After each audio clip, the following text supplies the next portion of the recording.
আওয়ামী লীগকে সকল হিংসা বিদ্বেষ ও পরাজয়ের গ্লানি ভুলে গিয়ে মাননীয় স্পিকার অনেক ত্যাগ ও তিতিক্ষার রক্তের বিনিময়ে গড়ে উঠেছে আমাদের গণতান্ত্রিক প্রতিষ্ঠান এই জাতীয় সংসদ। আমি এখন মাননীয় সংসদ সদস্য মাওলানা দেলোয়ার হোসেন সাইদী সাহেবকে বক্তব্য রাখার জন্য অনুরোধ জানাচ্ছি।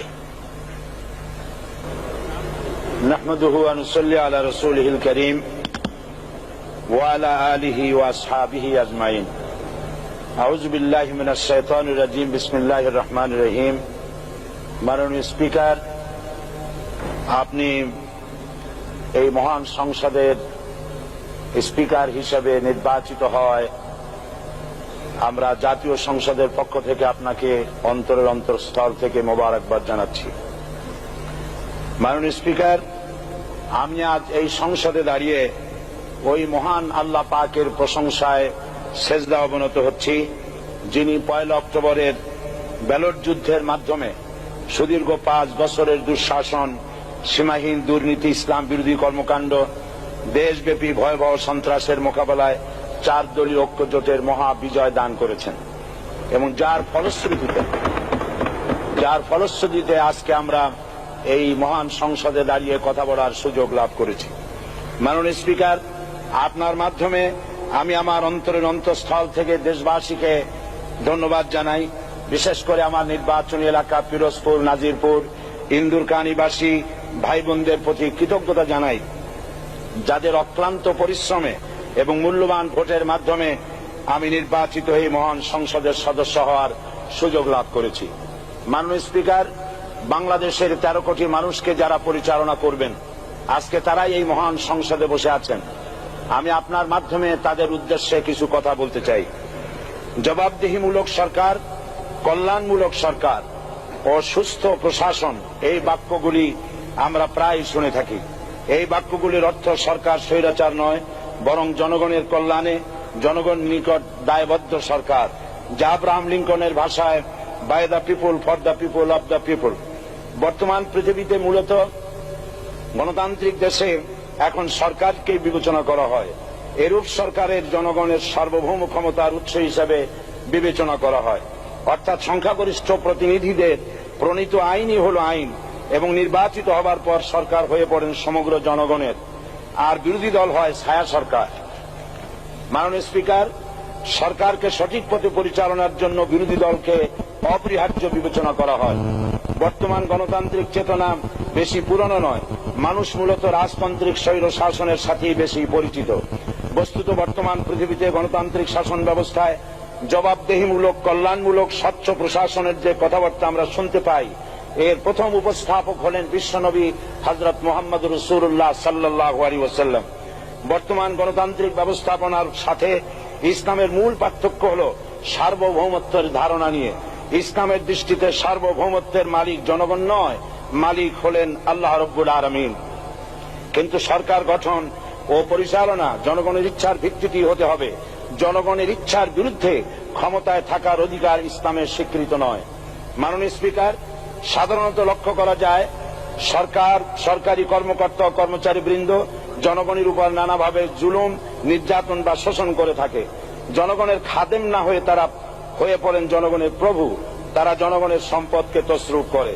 এই অবস্থা থেকে মুক্ত করার জন্য রাসূল করিম সাল্লাল্লাহু আলাইহি ওয়াসাল্লাম সরকারি কর্মকর্তা ও কর্মচারীদের মধ্যে তীব্র দায়িত্ব অনুভূতি জাগ্রত করে তিনি বলেন, ঘুষ দাতা ও গৃহীতা উভয় জাহান্নামী। নবী করিম সাল্লাল্লাহু আলাইহি ওয়াসাল্লাম আরো বলেছেন, আমরা যদি কাউকে কোনো রাষ্ট্রীয় দায়িত্ব প্রদান করি তখন সেই ব্যক্তি তার ব্যক্তিগত কাজ যতটা নিষ্ঠা ও আন্তরিকতার সাথে পালন করে, রাষ্ট্রীয় দায়িত্ব যদি সেভাবে পালন না করে তবে কিয়ামতের দিন তাকে উল্টো করে জাহান্নামে নিক্ষেপ করা হবে। রাষ্ট্রীয় সম্পদ তসরুফের ব্যাপারে কঠোর হুঁশিয়ারি উচ্চারণ করে বিশ্বনবী মুহাম্মদ রাসূলুল্লাহ সাল্লাল্লাহু আলাইহি ওয়াসাল্লাম বলেছেন, রাষ্ট্রীয় দায়িত্ব পালনকারী কেউ যদি 1 টুকরা সুতা বা তার চেয়েও ক্ষুদ্র কোনো জিনিস খেয়ানত করে তবে কিয়ামতের দিন খেয়ানতের বোঝা মাথায় করে তাকে উঠতে হবে। মাননীয় স্পিকার, আল্লাহ রসুল যে সরকার ব্যবস্থা প্রতিষ্ঠা করেছিলেন তা সত্যিকার অর্থে ছিল জনকল্যাণমূলক সরকার। তার সরকারে দায়িত্ব পালনকারী ব্যক্তিবর্গের মধ্যে চরম দায়িত্ব অনুভূতি জাগ্রত করে দেওয়া হয়েছিল। এটা সম্ভব হয়েছিল কেবলমাত্র আখিরাতের তীব্র বিশ্বাস ও মহান আল্লাহর দরবারে জবাবদিহিতার অনুভূতির মাধ্যমে। মানুষের নিকট জবাবদিহিতা পাশ কাটিয়ে যাওয়া যায়, কিন্তু আল্লাহর নিকট জবাবদিহিতা পাশ কাটানোর কোনো সুযোগ নেই।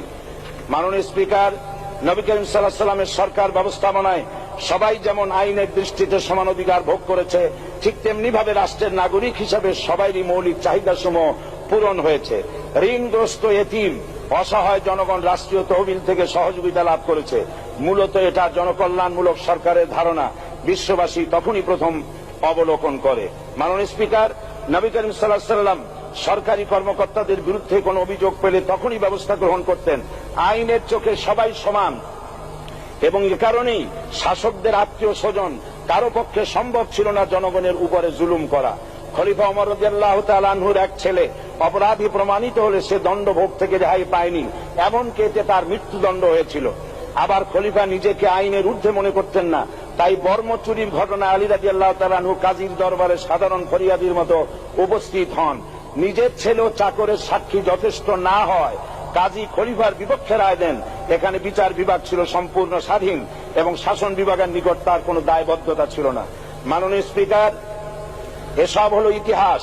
মুসলমান আজ অনুসরণ করতে চায় না তাদের অতীতের গৌরবোজ্জ্বল কর্মপদ্ধতিকে।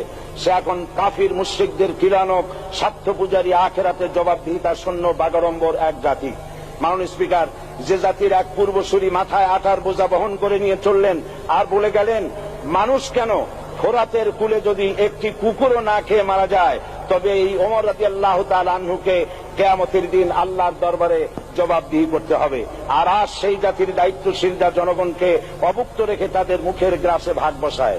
জনগণ তাদের নিকট উপস্থিত হলে মনে হয় যেন গোলাম প্রভুর দরবারে উপস্থিত হয়েছে, আর অহেতুক উৎকোচ দাবি করে তাদের উপর জুলুম করছে। আর আল্লাহ পাক জালিমকে কখনোই পছন্দ করেন না।